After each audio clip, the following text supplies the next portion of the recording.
सुनैना जैसे ही अपने स्कूल की क्लास में पढ़ाने पहुंची उसने देखा क्लास खाली है। गांव का छोटा सा स्कूल था, लेकिन आज क्या हुआ, बच्चे कहाँ गए?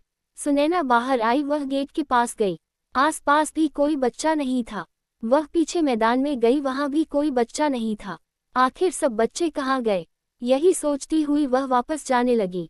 अभी स्कूल के गेट से बाहर निकली ही थी कि रामप्रसाद उस स्कूल का चपरासी मिल गया। वह उसे देखते ही चौंक गया। अरे मैडम आप!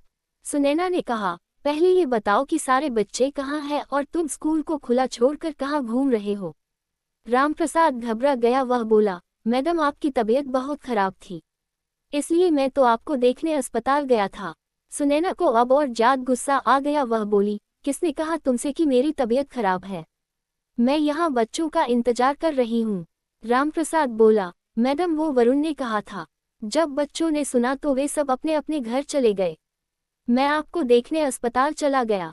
सुनैना बोली, तुम्हें वरुण का घर पता है? चलो मेरे साथ। दोनों वरुण के घर पहुंच जाते हैं। वरुण घर के अंदर सो रहा था। वहां पहुंचकर सुनैना ने उसकी मां से बात की। देखिए आपको बच्चा हद से ज्यादा झूठ बोलता है।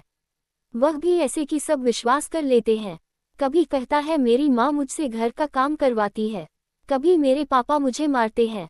आज तो उसने हद कर दी, मेरी बीमारी की खबर फैलाकर स्कूल की छुट्टी करवा दी। सुनीता जी ने कहा, हे भगवान, मैंने तो कभी इससे घर का काम नहीं करवाया और इसके पिता तो इसे बहुत प्यार करते हैं। उन्हीं के लाड़ प्यार से ये बिगड़ गया है। आप रुकिए, मैं अभी उसे लेकर आती हूँ। सुनीता वरुण को देखने घर के अंदर गई, लेकिन ये क्या, वह तो सारी बात सुनकर पिछले दरवाजे से भाग गया था। सुनीता जी ने आकर बताया कि वह भाग गया है, तो सुनैना ने कहा, आप अपने पति के साथ उसे लेकर कल स्कूल आइए, वहीं बात करेंगे। अगले दिन दोनों वरुण को साथ लेकर स्कूल पहुंच जाते हैं। सुनैना उनसे कहती है, देखिए हम इसे अपने स्कूल में नहीं रख सकते। मैं इसका नाम काट रही हूँ, आप इसे कहीं और पढ़ा लीजिए। भजनलाल जी ने हाथ जोड़ते हुए कहा, मैडम ऐसा मत कीजिए। यहाँ आसपास कोई भी स्कूल नहीं है, मैं आगे से इसकी गारंटी लेता हूँ, ये कभी झूठ नहीं बोलेगा। सुनैना ने कहा, ठीक है, इस बार इसे एक मौका दे देती हूँ, लेकिन अगर इसने फिर से कोई शरारत की तो मैं आपसे बात करे बगैर इसे स्कूल से निकल दूंगी। भजनलाल सुनीता और वरुण को लेकर घर आ जाते हैं और वरुण से कहते हैं, बेटा अगर आज के बाद तूने झूठ बोला तो तेरा मेरा रिश्ता खत्म समझ। वरुण के ऊपर इन बातों का कोई असर नहीं होता, वह अपने पिता की बातों पर ध्यान नहीं देता। अगले दिन से वह स्कूल जाने लगता है। कुछ दिन तक तो वह अपने आप को रोक कर रखता है, लेकिन उसे झूठ बोलने की आदत थी। लोगों को परेशान करने में उसे बहुत मजा आता था। एक दिन वह रात के समय छत पर लेटा था। आसमान बिल्कुल साफ था, तारे चमक रहे थे। वरुण कल क्या झूठ बोले, किसे बेवकूफ बनाए, इसी बारे में सोच रहा था। तभी उसे एक ख्याल आया, आसमान में एक तारा टूट रहा था।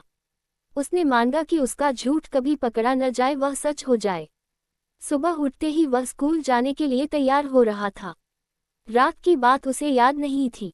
तैयार होकर वह स्कूल जाने लगा तो उसकी माँ सुनीता ने कहा, बेटा नहाकर स्कूल जाना चाहिए था। ये सुनकर वरुण बोला,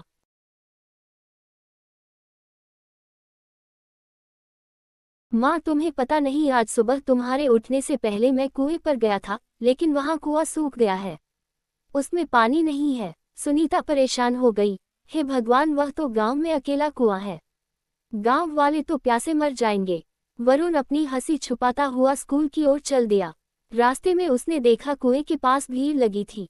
वरुण ने उधर नहीं देखा और सीधा स्कूल पहुंच गया। कुछ देर पढ़ाई करने के बाद वरुण को प्यास लगी, वह स्कूल में रखे 4 मटकों में से पानी पीने गया, लेकिन वे खाली थे। वरुण बोला, रामप्रसाद जी ये मटके खाली क्यों हैं? मुझे प्यास लग रही है। तब रामप्रसाद ने कहा, पता नहीं किसकी नज़र लग गई, गांव का कुआं सूख गया है। ये सुनकर वरुण के हाथ पैर फूल गए। वह दौड़कर कुएं पर पहुंचा। कुआं सूखा पड़ा था, गांव के लोग उसके आसपास खड़े थे। वरुण को भी प्यास लग रही थी। तभी उसे याद आया कि उसने टूटते तारे को देखकर झूठ को सच बनाने की बात कही थी। वो सच हो गई। वरुण रोता हुआ घर पहुंचा, उसने अपनी माँ सुनीता को सारी बात बताई। सुनीता ने ये सुनकर कहा, मूर्ख, तूने अपने साथ साथ पूरे गांव के लिए संकट खड़ा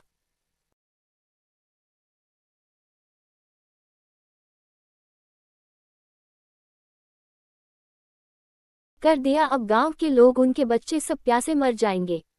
पानी का दूसरा कुआं यहाँ से कई किलोमीटर दूर है। वरुण ने कहा, माँ मैं एक और झूठ बोल देता हूँ, क्या पता इससे पानी आ जाए। उसने कहा, कुएं में तो बहुत पानी है। ये कहकर सुनीता को लेकर वह कुएं पर पहुंचा, लेकिन वह अभी भी सूखा था। सुनीता ने कहा, तेरे एक ही बार झूठ को सच करने के लिए वह तारा टूटा था, अब वह काम नहीं करेगा। वरुण रोने लगा। पूरे गांव में ये बात फैल गई। सभी वरुण और उसके माता पिता को कोसने लगे। वरुण के माता पिता बहुत परेशान हो गए। रात होने लगी थी। वरुण और उसके माता पिता वहीं कुएं के पास बैठे थे।